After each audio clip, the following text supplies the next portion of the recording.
You are listening to KC Sports Network, proudly presented by Emprise Bank, your partner in possible. What's going on, Chiefs Kingdom? Welcome to this episode of the KCSN Draft Show. I'm BJ Kissel, joined, as always, each week by Mr. Matt Miller from ESPN. Matt, I'm excited to talk with you every week, but this week it seemed especially special considering what we saw the Chiefs do yesterday in signing former San Francisco 49ers defensive end Charles Omenihu, who also happens to be a Texas Longhorn. And since you happen to be a fan of both of those teams, you seem like the perfect person to get some thoughts on the Chiefs' newest edge rusher. Yeah, I texted him last night and told him stop following me. Going from Texas to the 49ers, now to the Kansas City Chiefs. So I'm excited, not just because I've known Charles for a long time, since he was a young player at Texas, but also, having followed his career, I think it's a good match for what Kansas City needs. Frank Clark has obviously been let go. I think one thing you and I have talked about is getting bigger, longer players on the defensive line has been something that Steve Spagnuolo's wanted to do. This fits, and also the versatility. Omenihu has played defensive end in a 3-4. He's played defensive end in a 4-3. The Niners had him bump inside on rush downs a lot last year so that he and Nick Bosa could go side by side. And I know people are going to look at the stats and they're not overly impressive, but when you look at snap count versus pass rush production, I think it's really, really promising. And to me, he's a starter. He's a starter at defensive end. And so I think with Karlaftis and Omenihu at end, obviously you have the great Chris Jones on the inside. We'll see what that other defensive tackle spot looks like. But now you've got a lot of versatility up front because we know Jones can slide outside and have success there as well. So I love that. I love being able to throw out personnel packages where nobody has a clue what you're bringing. And I think now you have two guys up front that definitely give you that look. Yeah, we talked about it last night. We did a little breaking news live show, and we talked about it. And you put Chris Jones and Omenihu inside in a passing situation. That's something to get excited about for a move that didn't cost a lot of money. And we went into a little bit of maybe the reasons why he was still available and wasn't as coveted with some of the off the field stuff that happened about a month ago, Matt. But the one stat on the field that jumped out to me was actually a tweet from KP Show from Kyle Posey. Been doing this a long time. He put out that edge rushers in the NFL last year who had a higher win percentage than Omenihu as a pass rusher were Myles Garrett, Nick Bosa, Micah Parsons, Zadarius Smith, and Trey Hendrickson.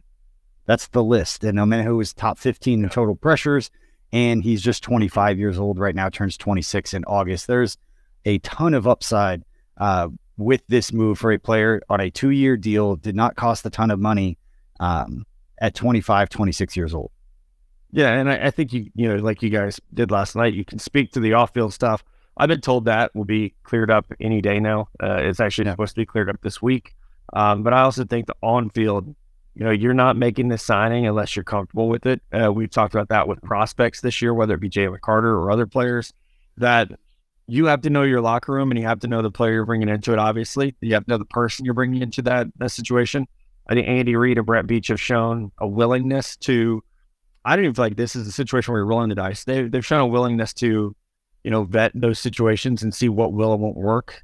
They've gotten rid of very talented players because they felt like their time in the locker room had come to an end. So I'm excited about this. I know a lot of the conversation locally will be about the off-field. My stance on that is just to let that stuff take care of itself. That's not what I'm not a lawyer. It's not what I do. I don't evaluate that stuff, but on the field, I think it's a really, really good signing. Not just because I know the guy because he went to Texas, but because he does fit what this defense needs. Like you said, good luck on third down when you have Jones and Omenihu on the inside. That's going to be a problem for everybody. Yeah, we're talking about the off-field stuff. It's tough, and you and I have talked about this over the years, just with different players. That there's so much vetting and so much looking into these situations, particularly with the Chiefs. That I know from personal experience, that they're going to do their due diligence, and it may take a while for the rest of the story or the rest of the information to come out, things to get cleared up, and sometimes it never fully gets cleared up publicly. But the team is comfortable with the player they're bringing into the locker room, the player they're bringing into the community out here in Kansas City. So, again, not to gloss over it, but they do their work on that kind of stuff, and again on the field, Brett Veach got to be pretty happy because going into the offseason. We talked about offensive tackle being a need, edge rusher being a need, and they've already fixed both of those with versatile players that are young, that are athletic, that seems to be the mold that they're going with, and it's obviously been working for Brett Veach, that company. But last thing, I want to get your grade on the Omenihu pick before we kind of pivot to some of these draft guys, because I'm excited to talk about the three guys and get your thoughts on the three guys that we talked, three of the edge rushers that we talked to out at the East-West Shrine Bowl. But I want a grade on this deal, and then just kind of a ceiling of what you think Omenihu at his absolute best could become, for the Chiefs over the next couple of years. Yeah, BJ, when I look at a grade, for me, it's not just about the salary or the, who's the player, but also like their replacement value. Picking number 31 in the draft, you're not finding a player this talented right away. And maybe there will be guys who can get to that level, but there's not anyone who can do what Omenihu can do right out of the gate. I also think, like we've talked about, the body style, the body type is really unique. There are not players in this draft class that really fit what he's able to do or what he brings to the table. So I would give it a B+. I do think that he came in under where the expectation was at the end of the season. The way he was playing in November and December, I think you would have thought, and I know there were people who definitely thought he was going to get closer to 12 to 15 per. So I think the numbers are really favorable for Kansas City. And I also think, in Houston, he was playing a 3-4 defense. He was playing really out of position. We saw what he could become once he was traded to San Francisco. You mentioned the production. So I think it's realistic to say, I know we haven't seen Frank Clark do this in the regular season. I think it's realistic to say he's an 8 to 10 sack player, but it's somebody that's going to get you, in the 20s in terms of pressures and hurries. And, as it relates to the draft, and I agree with you, that's kind of the ceiling or the kind of area I thought we talked about last night, who's second on the Chiefs in sacks this year is one of the blind nail questions we had on Outside the Trenches last night. But I want to pivot and talk a little bit about the draft before we get to these three interviews with the three prospects we talked to, again, out at the East-West Shrine Bowl. Matt, let's talk draft overall, because one of the beauties of this, and it's similar to what they did with Jawan Taylor on the offensive side, is that they still have a need at tackle. If you want to bring in competition for Lucas Niang, who seems to be, depending upon where Jawan Taylor goes, if Lucas Niang plays well, earns the right tackle spot, Jawan Taylor goes over to the left side. They've got some different things that they can do, but they're still not pigeonholed. If there's a tackle they really like in the draft, they could still draft one. Same thing now with defensive end and edge rusher. Right. Is that Omenihu, with the price tag that he got and with the roster construction the way that it's currently set up, they could still, if there's a player they really like in the draft at 31, or move up a little bit to grab an edge rusher, they could still do that, and it doesn't kind of over leverage or waste resources in any one area, which is the beauty to me of both of those deals and both of the signings with Jawan Taylor and Charles Omenihu. But as it relates to the draft and players that could be around the end of the first round, who do you see that could fall, I guess, to where the Chiefs, again, they don't expect a Trent McDuffie to be there like they did last year, and they didn't probably expect George Karlaftis to fall to them where they did. But how do you kind of see the draft, especially at that top, with that maybe first or second pick, mid, second round into the first round? Yeah, I think your dream scenario is that Darnell Wright, the right tackle from Tennessee, falls to 31, and you draft him, and you say, all right, we're done. We got our guys. I don't think that's highly realistic right now. He's had such a good pre-draft process. So I think, to your point, right now, let's just say they stay at 31. There's really only one position you can't draft, and that's quarterback, because even wide receiver, I know there's a lot of talk about, Kadarius Toney is going to be wide receiver 1 and Sky Moore's going to be wide receiver 2. And that's where you hope things land. Yeah. But you're not in a position where you can't draft a wide receiver at 31. You're not in a position where you can't draft another corner at 31 if you like the players who are there. So I think that's where this roster construction is fun right now, because you haven't backed yourself into any corners. And I mean, obviously you're not going to draft a guard or center at 31 either. Or a running back. They're before never again going to happen. My point was, there's not a lot of areas that you can't go because the way the roster is built right now. I mean, even tight end, because of Travis Kelce's age, it's not out of the question. So I think dream scenario, Darnell Wright falls.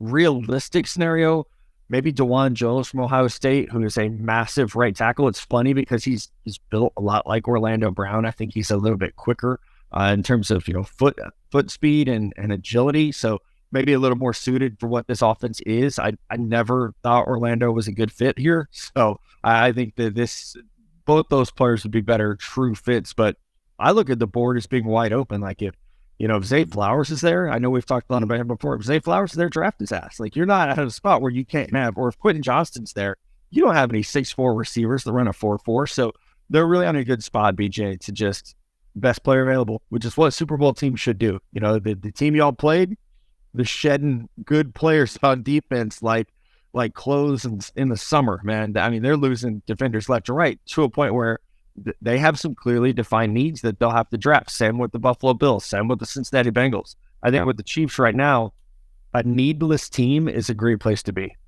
Yeah, especially when you're defending Super Bowl champion, to your point. And the Bengals losing both their starting safeties.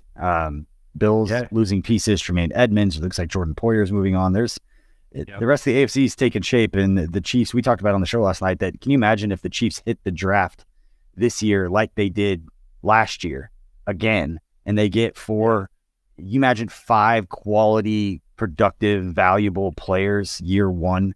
They're going to have half their roster. Build a dynasty. That's where that word really starts to, you start to look at.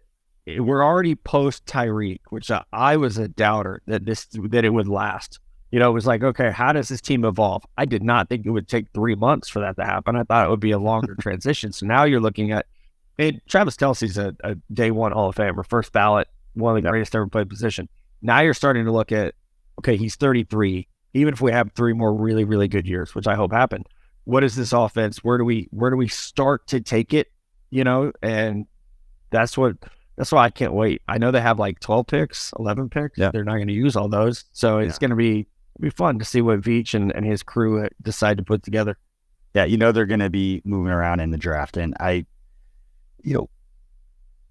it's a good, we talked about it during the year, the 4th most snaps played by rookies last year on the Super Bowl championship team is just something that's kind of unheard of. You go back and I did this, after Patrick Mahomes' first year that he won MVP back in 2018. Went back and looked, and they started talking about, could this end up being a dynasty, and just like what sets up a dynasty. If you go back and look, and I don't have it in front of me, but go back and look at the Patriots. Everybody talks about Gronkowski and Tom Brady. You go back and look at the drafts that they had the 2 or 3 years before they won those Super Bowls. They weren't always star players, but those guys were productive starters who were on the field. Good players. At the top of the draft, good, solid players. Very similar to what the Chiefs did in the draft last year. So again, you hit on that again with the amount of cap space and how smart they've been with their money. And then you've got, again, half of your starters on rookie deals, getting production for a team that's as successful, obviously, the Chiefs have been. It's special, man. It's a beautiful time to be a Chiefs fan, and the Jawan Taylor signing, the Charles Omenihu signing, just seem to continue on what we've seen from this team, making smart moves for young, versatile, athletic players that fit really well into the system and what they're trying to do. So that is beautiful, and we are going to now kind of pivot and start talking a little bit about some edge rushers available in this draft. And we're going to do that right after the break, but we do have interviews with Eastern Michigan's Jose Ramirez, Ferris State's Caleb Murphy. And Matt, looking at his stats, I had to double check Caleb Murphy's stats to make sure I was looking at the correct thing. They're video game numbers from the Division II player, but we've also got Stephen F. Austin's BJ Thompson, speaking of athletic freaks. So we'll be right back with those interviews right after this quick break. Folks, I got to tell you about today's sponsor, and that is Athletic Greens. I've been taking AG1 by Athletic Greens literally every day, and I gave it a try because I wanted to get that better gut health. I wanted to have the sustained energy. You got to support the immune system, especially this time of the year. And I hated taking all those pills and vitamins to actually get all those supplements, and it tastes great as well. I take it in the morning before I start my day, before I make that cup of coffee, and it makes me feel ready to take on everything that we've got going on here at KCSN. And all great athletes take care of their body. I'm not the same kind of athlete as Patrick Mahomes, but I still like to take care of my body, and that's when I've been going to AG1. That's why I'm a huge fan. You get all that nutrition in just one little cup. It's great for long-term gut health support as well, with 75 high-quality ingredients that give me key daily nutrients. If a comprehensive solution is what you need from your supplemental routine, then Athletic Greens is giving you a free 1-year supply of vitamin D and 5 free travel packs with your first purchase. Go to athleticgreens.com/KCSN. That's athleticgreens.com/KCSN. Check it out.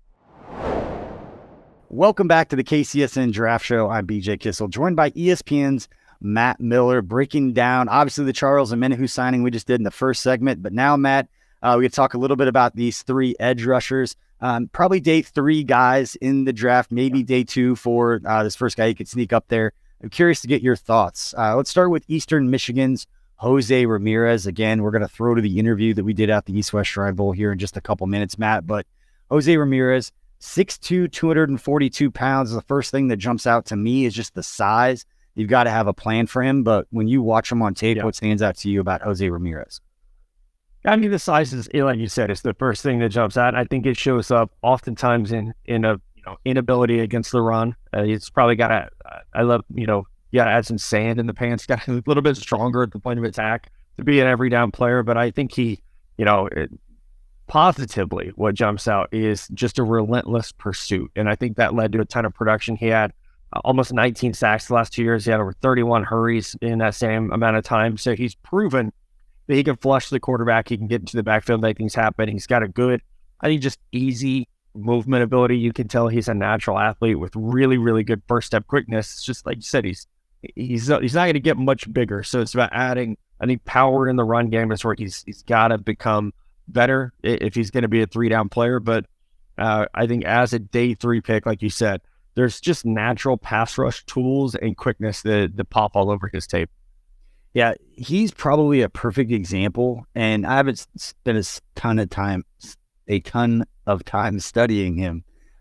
That's why we bring on experts like yourself to talk about this. But I do know from talking with coaches over the years and scouts that, a lot of times people that study and evaluate prospects in the NFL draft, like yourself, and I know we've talked about this, so many people on the outside are talking about what a player can't do and how they can't fit.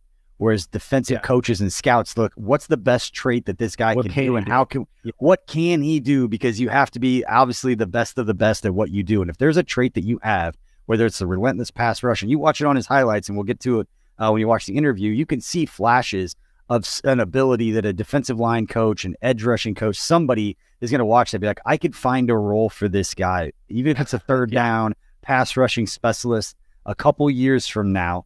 Bring him into the system, have him be on a practice squad, or be one of those inactive guys. Whatever it is, there's some traits there that you can use, that you can develop, that could be a positive thing for your team or for your defense down the road. Not necessarily focusing on a player can't do.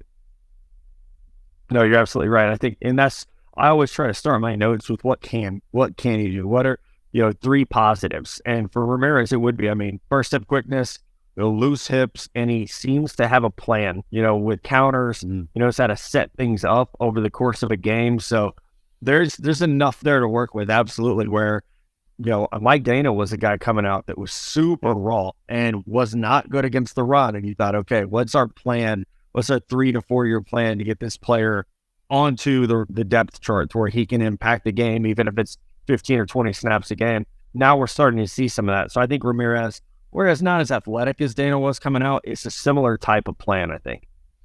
Yeah, and again, we talked about this last night, but if you're listening to this and you haven't yet watched or listened to our interview at the NFL Scouting Combine with Chiefs defensive line coach Joe Cullen, I would invite you tell you, go listen to that interview, because he talks about Mike Dana, and Mike Dana being one of his favorite players. The way that he talks about him, I think he said something to the effect of, if I had a room full of Mike Danas, like, I'd be a very happy football coach, with not just the production, the stuff that we see, but the stuff that we don't see that put him in a position with his work ethic, all the different study time, all those different things that encapsulate, players, off-field intangibles, is a reason why he's having the success that he's had.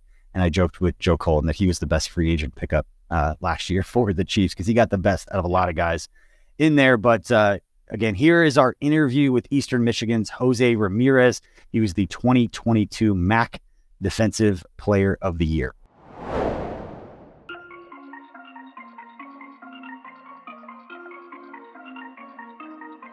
All right, we're hanging out with Eastern Michigan defensive end Jose Ramirez. Jose, thanks for spending some time with us, man. Thank y'all, man. Thank y'all. Yeah, let's talk a little bit about your you and football. Like, what got you into football?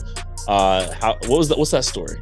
Well, shoot, I never played football. I used to watch the highlights when everybody getting hit. I'm like, man, I can never play football. But being from Florida and all my brothers, I had I'm at 3 older brothers and they all play football, and at the end of the day, I want to be better than them. I remember when I was playing, they said I was trash and all that. So I just put in my goal and be better than them. So I just love the competitiveness of it and just trying to be better than everybody. So what is it about football that you love?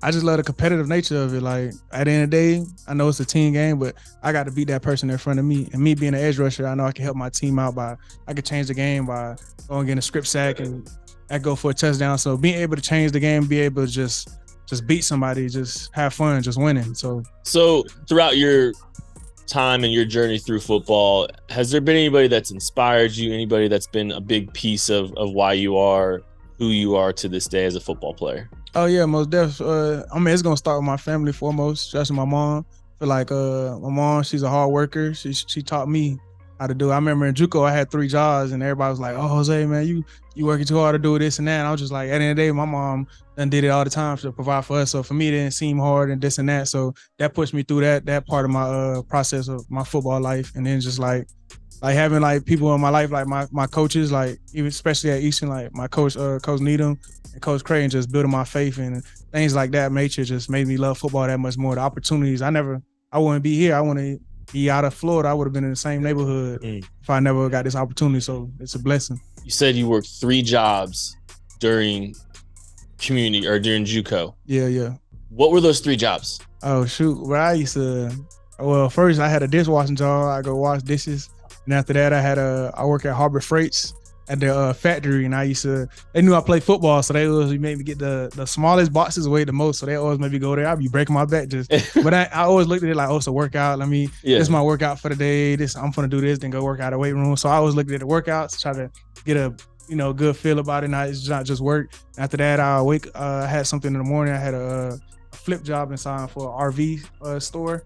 I used to just flip a sign on the side of the street, just trying to make some money, because in Cali JUCO you got to pay through. So I was just working them jobs. Yeah, cardboard sign. You were just. Yeah, I was the one. I tried to learn some tricks, and then I tried to be funny and try to learn the trick where you throw it behind your back, and then I almost went in a row. So I'm like, let me stop playing. I just went back to regular, just holding it, man. I was doing too much. So I was gonna ask what the best trick you had was. So you just had to go back to holding it and wiggling it around. Yeah, because I'll spin around, try to make people laugh, because it was they'll be turning right and they'll see me. They just try to make somebody smile that day or something like that. And I almost dropped it in the street, and I almost got ran over. I'm like, dang, I gotta stop playing. So you said, all right, so a typical day for you during JUCO, just out of curiosity, what did it look like with all those jobs? Well, I had that one job while I was playing my first semester, and then I had my second job. I had to come because I owed $5,000, so I had to find, and the school started in February, so I had to find out how to make $5,000 before then. So I just I tried to apply as many jobs as I could, and I got them 3, so I had to work all day, every day. And then work out. I'll get done at that night job. I'll get done around like 6 or 7, and I try to hurry up and get a workout in and take like a 2-hour nap, and then had to go to the other job in the morning, flip signs. But end of the day, it's my dream, so it wasn't really like nothing like, damn, I feel it's gonna be days where I feel down, but at the end of the day, I know like end of the day, it's an ending goal, so I felt good about it. And so you go through all that, and after JUCO, you end up getting the transfer to Eastern Michigan. What was that like for you? So what was that process like, and then what did that feel like emotionally for you? I mean, it was a blessing. I remember when Coach Creighton offered me, they told me I got an offer. I'm like, man, I don't even need to go on no visit, man. I said, I'm good, man, and all that. But they told me come on a visit, and ever since then, I just always look back and just like see how God put me through all these situations in life, through football. And anytime I got a hard day, I probably don't want to go as hard. I just remember that, remember my family, remember my mom, just remember my why. So it just pushed me harder to play this sport. So, Jose, who do you model your game after? Model my game? Well, it's a couple people I model my game after. So I like, first of all, I like, Max. I used to watch his film all the time. And being a DN, I moved to DN in JUCO. So going to Eastern Michigan, I had to learn like just really what being a true DN was, and just watching Max even now, just seeing the passion of the game, how hard he goes. You can see that he loves football just looking on the field, So I try to model my game after him, Club Matt, because I feel like he likes to bully people and do what he wants, and I feel like I just like that mindset of just going on the field knowing I just want to dominate the person in front of me and just help my team win. And then Von Miller, because he's just a so slippery guy, and just like he does what he wants. You don't never know what he's about to do. So just them 3 people, and then I know I can't be exactly like Max or do this or be like Von Miller, but getting them traits from all them players and trying to put it in through me, just with my game, I know my game is gonna elevate because of that. So what's your mentality when you step out onto the field? What's going through your mind? What are you trying? Just how's your mentality when you get out there on the field? I mean, especially this past year, I just feel like I put so much into it and I put so much preparation. So my first thought is like, nobody should win. Nobody should be on this field with me, competing with me. So when it comes to one rep losing, let's say like it's a 10-yard gain or something like that, I feel like it was to my side. That's my fault. I didn't watch enough film. I didn't practice hard enough. I didn't put the hours in January when nobody was. So it should never happen. So I feel like that's my mentality. What do you want an opposing coach to say about you after they've gotten done playing you? I was the hardest player he ever played against. So that's my mentality. Like, just going in the game, I want the next coach to watch that film and be like, he's going to be a problem. And that mess up his whole offense, where he had a spread offense. Now he has to bring a tight end and run it back to block me. So that takes off the pressure off my corners and off my guys. So that's my plan every week, just to make it hard for that coach and make it hard for the next coach. So what's your go-to or your favorite pass rush move? My favorite, I like stabbing. I like the stab club, one of them. But I feel like it changed week to week, just going off who I'm playing, how they shoot. If they shoot their hands early, I might want to dip under them. If they open up their chest and strike late and try to hug me, probably just strike their chest. So it changed week to week. But I know like that strike is always going to get them leaning. If the strike don't work all the way to the quarterback technique, I can always club off and get edge. You're coming out of your defensive huddle, you're getting lined up. What are you looking for out of the offense, or as the play starts, that whole from the process of the huddle to the end of the play, and you're trying to execute your stab club? What are you looking for from the tackle, from the play, and all that? What's going through your mind? From week to week, just watching and looking for tendencies, like whether the back, if he's on the other side, or is it split? Is the tight end, if it's tight end on and gun weak, is it stretched this way? So looking at the formation first off, and then looking at the tendencies of the lineman I'm going against. If it's foot back, or it might be pass, if it's this or that, just little things like that. And I know like for instance, like when we played Kent State, every time the running back was lined up with the quarterback and the quarterback line, his right leg was back, it was always a pass or a cheat look for us. So just knowing that, it helps me get off the ball faster, react better. So just all them preparation for the game just makes playing chess with them, make the game, slow down the game for me. Let's talk a little bit about draft day. It's draft weekend, and where are you going to be? What are the emotions that you're going to feel when you're finally drafted? I mean, sure, I can't tell you exactly, because I've been waiting this moment for a long time. It's things that we dreamed of. Just this process right here, dreamed of, like talking to y'all about my game, the stuff like that. But I'm gonna be at home, man, with my family, and just hoping whatever team picks me is gonna be a great story. So, and then I don't know how I'm gonna feel, but I know I'm gonna feel joy and excitement. Just last question here for you. There's no right or wrong answer. Game-winning sack, sack, strip, fumble, whatever it wants to be. You just won the game. Do you want to be at home in front of your home crowd and the fans are going crazy, or do you want to be on the road against your biggest rival and the place just has to go completely silent because you just won the game? I'm away. I'm making them be quiet. Home, I want my fans to feel that, but I feel like even if you at home and if you're a fan and you're not at the game, you're gonna feel good regardless. But being at their crowd and just making them feel, I love away games, man. I love them because now you're making another team feel feel like shoot, they lost everything. So that's the goal. That's Eastern Michigan pass rusher Jose Ramirez.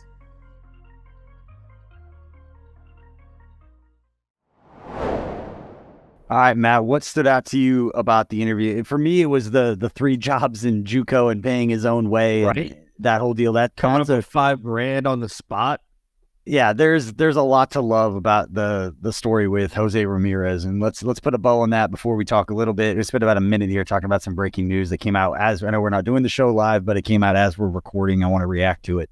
I'm trying to keep my emotions together right now, but let's button up. What stood out to you about the Jose Ramirez interview? I think the tape study, to point out what his opponents, the running back, the way his feet were as a tell. I think that's like you and I talk about all the time. You could be the biggest, strongest, fastest guy, but football is such a mental game as well. And I think that's an interview as like an NFL D-line coach. I want to hear that. No, all right, this guy does his homework. He's going through his tape preparation, and he's also incredibly coachable. So that's a good one. You guys got to send that to all 32 teams for Ramirez and help him out. Yeah, absolutely. All right, let's talk about one of the players. We were just talking about Joe Cullen, talk about helping a player out. By the time the show comes out, it'll be news that everybody had been talking about. But Colin Saunders, as we're recording, just got reported that he signed a 3-year, $14.5 million deal with the New Orleans Saints. Matt, this one stings. He's one of my favorite players to cover my entire time around the Chiefs, covering from the Senior Bowl with his wife, girlfriend going into labor while he was down there. I remember covering that. I remember talking to him about that. I remember talking to him the night that he was drafted. About 10 minutes after he got off the phone with them, I was talking to him live, FaceTime, doing an interview. Just the exact kind of person that you want to cover, that you love covering in the NFL, that you root for. Glad he got some money. I'm glad that he's able to set his family up for how hard he worked and what he's been through, and just the way that he took care of everybody. But I'm kind of going through it right now, man, because this one stings a little bit. I love the dude. I'm happy for him, but I'm gonna miss seeing him in a Chiefs uniform.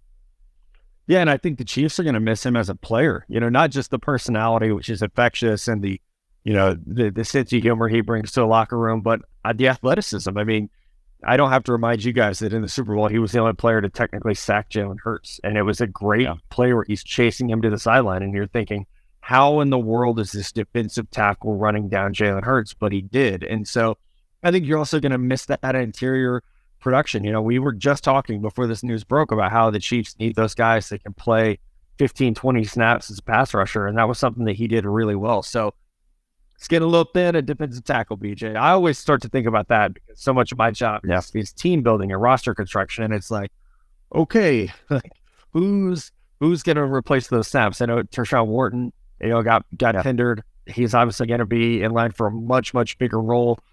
But this is a spot now where there's a need here. And I don't know if it's a need at 31, like we talked about. This is not a great defensive tackle class at the top.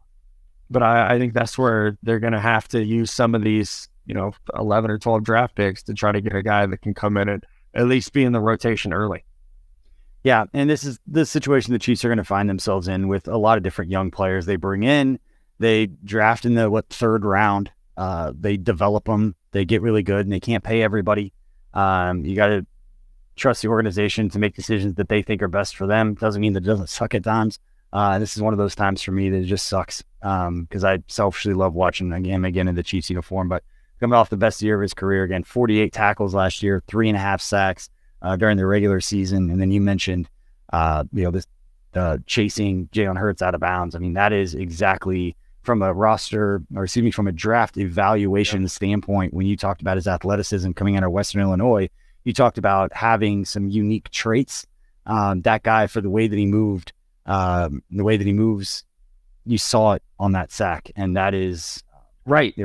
There aren't many D tackles making that play, BJ, like Aaron Donald, Chris Jones, and just in terms of pure athleticism, there aren't many dudes making that play. Yeah, it's special to watch, rooting for him. I'll be down there with Honey Badger, a couple guys that I absolutely loved covering. So should be fun for the Saints. And he's still there. Daniel Sorensen, and Tano Passanio, I believe, re-signed down there. So they've got Kansas City South. Yeah, I got a handful of guys down there that have familiar faces, but yeah, it's going to be fun to root for him and kind of follow his career throughout. But yeah, this one definitely stings. But we're going to move forward here and talk a little bit about the next two guys and throw to those interviews right after this quick break, and then we'll be here throwing to the interview with Ferris State, Caleb Murphy. Fun player to watch, Matt. We'll be right back after this. Welcome back to the KCSN Draft Show. I'm BJ Kissel, hanging out with ESPN's Matt Miller. We've talked Charles Omenihu, talked Jose Ramirez, got his interview from Eastern Michigan, just talked about the news that came out while we were recording with Colin Saunders signing with the New Orleans Saints. And Matt, now it's time to pivot back to the draft a little bit and a couple more of these defensive end edge rushers. And then this next guy, Ferris State's Caleb Murphy. He was the 2022 Ted Hendricks Award winner as the best defensive end in college football, Matt. And when you look at his stats from last year alone, I had to double take because I thought that it was a typo. I thought it was a mistake. I didn't think video game numbers like this actually happened with players in college football. No, you're right. I mean, 40 sacks the last 2 years, 60 tackles for a loss the last 2 years. I mean, it's one of those, even if they were career numbers, they would be really good. So you can't even those are career numbers. No, it's crazy. And I think, I mean, you guys were at East West. I've only seen film of the practices. It seems like he got a little washed down there. So I think that's the thing now is we have East West, we have combine numbers, which weren't bad. He had a pretty good combine workout, actually. Is trying to find out, okay, how do we unlock that just absolutely dominant production that we saw at Ferris State? How do we get that to the next level? And I think, motor is absolutely there. It has to be to have 40 sacks in 2 years. And first step quickness is there. I think he's just got to get a little bit stronger. And that's so often the case with smaller school guys who, have not had the benefits of a strength and conditioning or cafeteria program like they have at the big schools. Is a lot of times you're looking at them of, okay, we got to put some good muscle on you and some good size on you. And then what can you be? You hear about frames being filled out. His is not. I think there's a lot of room to grow here, but he's got hand play that's good. He's got a motor that's all day hot, and he's got a good enough first step that I think he can be a guy that produces in the NFL as a third or fourth pass rusher. Yeah, 6'3", 254, and you mentioned his numbers of the last 2 years. Just as a senior last year, 25.5 sacks and 39 tackles for loss. Crazy. Just for last season. So let's go to that interview now. Again, this is Ferris State's Caleb Murphy, our interview with him out at the East West Shrine Bowl.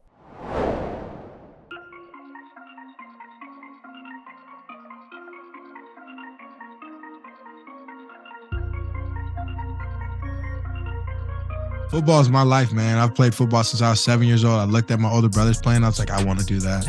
And then, I fell in love with it. I've wanted to play in the NFL since I was 7 years old. So it's everything that I've set my life up for, everything that I do it for, So, man, if I'm not playing football, I don't know what I'm doing. Is there anybody in your life that's kind of inspired you or influenced you to go down this path? My mom. My mom's she's a gritty person. She did a lot of stuff for us. She raised 4 boys and got her bachelor's degree. So, that's really impressive to me. Not a lot of people can do that. So, just seeing her and seeing how she moves around in life and continues to prosper and move forward, so for me to be able to, follow in her footsteps is really nice. So do you have like a coach or maybe, a mentor or something like that that's really kind of helped improve your game or taking you to the next level? Tesla Smith, Ryan Hodges, little Tony Anise, not Big Tony, but Big Tony too. But yeah, my defensive coaches over at, Ferris State were awesome, man. Yeah. Like they spent a lot of time with me. I'd sit in the room with them when they're making game plans, and we just sit there, talk football, how I can get better, how they can, help me and things like that. So it was really good. What's your mentality? You're stepping onto the football field for the first time for this game. What's going through your head? What's your mentality as a player? Let's play ball. Yeah, this is what I do. This is what they do. We're here to have fun and, up our draft stock, obviously, of course, but if you're just doing what you typically do, and you're not stressing yourself out about, those guys being here, you're going to be fine, so that's what I'm doing. I'm playing ball, man. I'm a man just like anybody else. I know that's a big thing for me being here. I got to prove that. But, I'm not going to get bullied around ever. I'm a man. Like I said, I see those guys as men too. I respect them as they should respect me. What's your process like throughout the week? Your school's going to have your practices and all set up, but what's Caleb's process getting ready for a game? You don't have to walk me through every single step, but what do you go through from, throughout the week and then up until the game starts? Yeah, I'm a film junkie. Like I said, I'll go when the coaches are doing game plans and I'll sit there with them. But anytime I get to watch film with them, I do. Other than that, we live throughout the week. I spend a lot of time with my dog, me and my dog, I'll sit there, lay with her, watch film, those type of things. After that, it's really time to play. After you watch so much film, go to practice, working with the guys, communicating with the guys at meetings in the mornings, those type of things, walk through. Game time is typically 1:00 for us. So we love 1:00 games because then after, we can watch the film, get together, watch the film. And then after that, have a little fun with each other, hang out, do that. Do you have a favorite pass rush move? I like to mix it up. Yeah. I like to make people guess, Yeah. No, I'm serious. I want to, Like I'll do a couple moves. They might be the same, but I promise it won't be like that the whole game. Like you might think, oh, he's only doing one or two. No, I'm coming with something else, but I want you to get comfortable with that, So trying to make them get comfortable with something and then continue to work other things. So could you walk me through that process just for, you don't have to pick a specific play, but you break the defensive huddle, you're getting lined up. What are you looking for out of the offense, out of the tackle guard, wherever you're going to be rushing from, and how you're going to go about trying to set up, some kind of move from there? So either I want to go speed first or I want to go power first. Power can set up, stab clubs, those type of things. Speed can set up power moves, so speed to power or speed to back inside, those type of things, getting them to overset me, that kind of thing. But yeah, I'm looking at, are they heavy on their feet? Are they leaning hard? How are they out their stance? You know what I'm saying? Are they tall? Are they giving me their chest already? Are their arms long? Those type of things. I'm looking at that to see if they can reach me before I reach them. Are they shooting their hands early? Those type of things. So you beat the blocker, right? You beat the blocker, hands, whatever you're going to go with. You get your hips turned. You now have that clear path. You got a couple steps, clear path to the quarterback. What's going through your mind when you get to that point? Finish the hard work you just did. Do not waste it. Like, I missed 2 sacks this year, 2 sacks, and I was livid. I had 5 sacks against Lenore Ryan. I missed a sack. It would have been my 6th one. Literally just missed it. And then I missed one against, I think I want to say Davenport. I was not happy about it. What do you want an opposing coach to get up on the podium and say after a game? What do you want them to say about you that lets you know that you had a truly great game? He's a good ball player. That's it. That's all I need. I don't even need that, if anything. I trusted myself and my gameplay, and I've gotten myself this far with the help of my family and friends and coaches, of course. But, I just, if they said he's a good ball player, I would respect that more than anything. Or he's a good man, Yeah, I respect that more than anything. So out on the field, do you like to do a little bit of trash talking? Are you more of a quiet guy? I like to be loud with my teammates. I don't like to trash talk. I don't like to, I get in your head by my play. Yeah. That's how I feel. And if you're talking too much, you're going to get cooked at some point, in my opinion, So, yeah, man, I like to, be loud with my teammates. I'll hype them up. They can hype me up. I'm a big dancer. I like to dance. I like to, sing with my guys out there before games. But other than that, I'm a quiet person. I just try to play ball. So go to dance move for a sack celebration. Ooh. My first dance move celebration would probably be, I'd probably do like the Dougie or something. Yeah, I'd probably try and do that if I get one. So game's on the line. You get a sack, strip sack, you win the game for your team, right? Do you want to be at home crowd's going crazy celebrating with you guys, or do you want to be on the road against your biggest rival and it's just dead quiet in there because you just won the game? On the road. Oh, yeah, that's the better one right there. Gotta be away. Yeah, love it. All right, final one we got for you here. It's draft day. See your phone light up. You got an NFL team calling you. It's making your dream come true. What emotions are you going through? Who's with you? Who you hugging? What's that experience like for you? I'm a crybaby. I will be crying. And I'll be holding my mom, my family will be there, so that'd be nice. Family and friends, so be able to do that with them.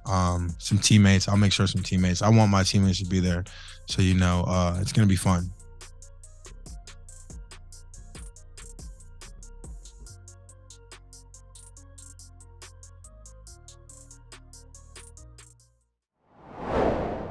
So that's the interview with Ferris State's Caleb Murphy. Matt, thing that stands out to me for a guy with 25 and a half sacks to remember the ones that he missed very vividly. Right. It stands out. You can tell it means something to him. I couldn't believe it. He was like, I had 25 sacks last year, but I missed these 2, and I'm mad about it. Like, I'm livid, I think he said.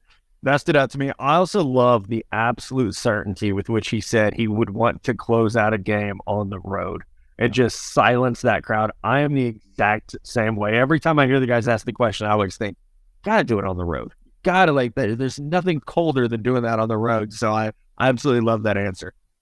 Yeah, it's my favorite question to ask during draft season because you ask it to both sides of the ball and you always learn a little something from the guys. And it always seems the guys with an edge, the guys that, are you more motivated by your supporters or by your doubters?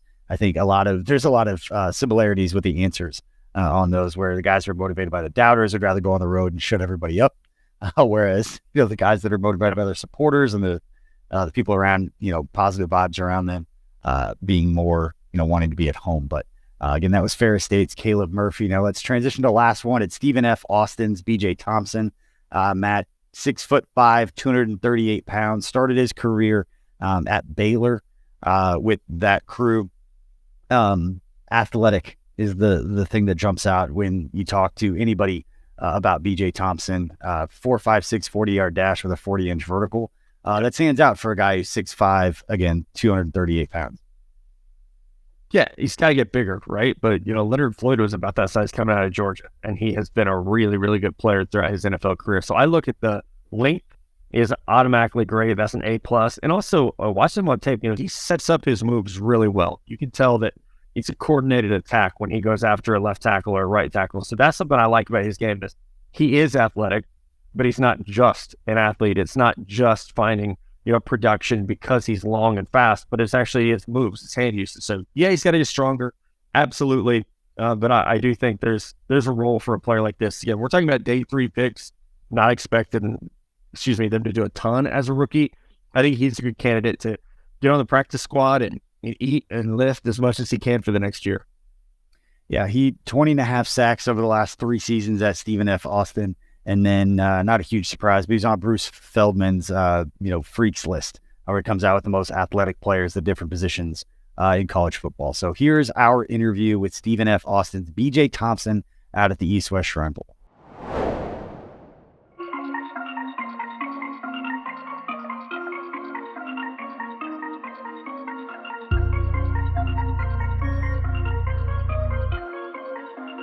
All right, BJ, thanks for sitting down with us. We really appreciate the time. So the first we're going to start how did you get started in football, right? Like, how did you get to this point of your career? Well, I come from a small town, not really much to do. So pretty much everyone in my hometown of England, Arkansas, just like to play sports, whether it be, start off on a Pee Wee league or just going outside playing in the fields or on the street. So how'd you get what was it about football that drew you in versus any other sport? Actually, basketball was my first love. But I also love the competitive nature of football, just going out there and just being able to hit, just unleash all your anger or whatever you may be going through. Football is a sport unlike any other. So what was that transition? What made you kind of switch from basketball to football, made you realize, hey, maybe football's the spot for me? Because like I said, I'm, kind of tall, athletic, and there's a million guys like me trying to play basketball. I feel like my skill set is, kind of rare for football. I feel like I can really make some money for myself at rushing the passer. Yeah. So obviously you had to learn technique, rushing the passer, everything like that. Did you have a certain coach that kind of helped you along, or maybe a certain point in time where all of a sudden it started to click and you realized, hey, this is what I need to do as a pass rusher? Not really until I got to college. Like I said, I come from a small school, so most of the time growing up, I just relied on my athletic ability. Just kind of went out there on instinct and just did what I did. Yeah. So, is there a game from your college career that you would direct someone to go watch that hasn't seen you play yet at this point in time? Yes, I'd say the Sam Houston game. That's kind of a rivalry between my school and their schools that's, been going on for a whole lot of years. And I think I kind of displayed my abilities pretty much on that game. So what was it about that game that you think you really did well? Was it pass rushing, run D? Like, what about that game really sticks out for you? Pass rushing definitely, but I just think just being like effective in the game, just causing a lot of havoc, just leaving my stamp on that game. If you watch that tape, you can see that I try to do everything I can to, get my team to win. So you're obviously a very long, tall, big guy. What is something that people would be surprised to learn about you? Because we've seen it out on the practice field as we've been out here this week. You're not just, people think of guys like you, maybe they think a little bit of a stiffness or something like that. Your athletic ability really shows through. What is it that you like to hit offensive tackle with in the game that maybe they're not expecting from a guy of your size? Just a little bit of everything. I feel like, as me being a taller guy, people wouldn't expect me to be able to bend and get as low as I'm able to do. So, just being in that corner and just reaching all the way down, like, touching grass when I'm getting past them. I don't think you really expect a guy as tall as me to get down that low. So let's just say, what's your go-to pass rush move? I know everybody's going to be a little different based on the tackle you're facing, but what's your favorite pass rush move to go to? I always go out with speed. That's my go-to for sure. So when you're doing that, what are you looking for from a tackle to let you know that you are going to have that advantage and be able to pull off the speed rush around the arc? First, kind of a run past Tennessee, and if I line up and I see that, he gives me an indicator that it may be pass, or if it's third down, I know it's pass. I'm just, throughout the game, I'm kind of, getting the snap count down. So by the time I'm able to actually rush the pass, I got the snap count down, and I'm able to beat him with that speed. I'd ask you a very specific question here. I've seen you throw out some of the most crisp spin moves during these practices that I've seen. Where did that come from? How do you work on that a lot, or where did that come from, that counter? Just, working on it, trying to perfect my craft. Everybody knows I'm trying to beat him with speed. Tackle's probably going to, start get that down. So they're going to start kicking more, kicking back farther and everything. So I got to have a counter ready for that. So what's going through your head? You come off of that spin. You got this inside move. You've got the lane to the quarterback. You see that he's going to be holding the ball. It's not coming out quick. What's going through your head as you're going through there and you've got a sack lined up? Man, I'm like, I can't blow this. I can't blow it. I can't blow it. I can't get juked out of my shoes or anything. I got to at least get him on the ground. Yeah. Okay, so you're in this position. You make this sack, right? Let's even say it's a sack, strip sack, it falls down. You win the game for your team.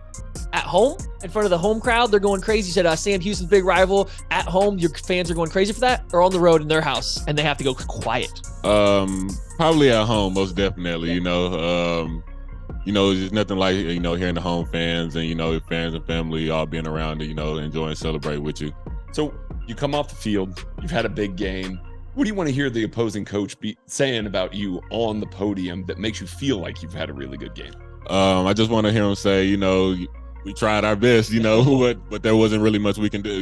We couldn't handle them. I feel like I've heard that a couple times in my career, and that's the ultimate sign of respect. Okay, so yeah, go ahead. Oh, is it just a couple more questions here? The first one's kind of a funny one here. We've heard this rumor. We talked a little bit about it before we started. You went to Baylor to start your college career, and you had a little dunk contest with the basketball team, yeah? Yeah. I had a dunk contest at the halftime of the basketball game. So how'd that go? Why didn't you tell the people how that went for you? So we did, I think, 2 rounds or whatnot. First round, we started out with, I think, 4 people. I did a 2-hand windmill. So they got me into the second round. And I had the last dunk of the second round, so I was like, man, I got to go out with a bang. I got to do something, to, blow everybody away. So I lined up 2 people, and I ended up dunking over those 2 people. 2 people. 2 people. One was 2 hands, 2 people. Two hands over 2 people. Yeah. I just had to think outside the box. I wanted to go out with a boom. I really wanted to win, so I figured that might get me the win. And you did, right? You won that. Yeah, I got the win.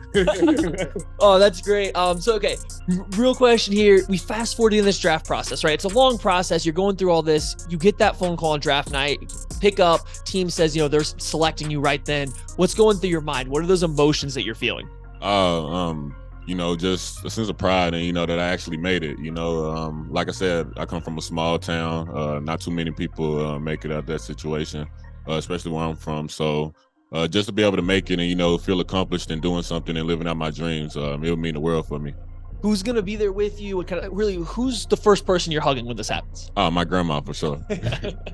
Awesome, man. Thank you so much for spending some time with us, and good luck the rest of this weekend. Yes, sir. I really appreciate y'all. I appreciate you having me.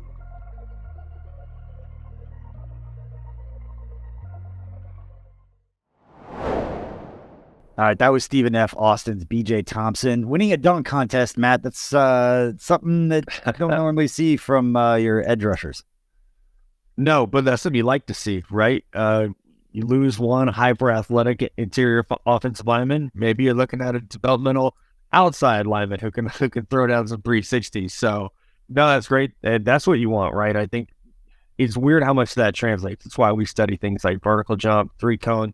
Being a great basketball player, as your guy Patrick Mahomes is as well, it carries over. So, as a scout, I always love hearing those nuggets. Like, hey, did you play basketball? Did you wrestle? Like, those are things that actually translate pretty well. So, really good interview and a fun player. I'll be excited to see, probably not in 23, but in 24, what type of player he's starting to become.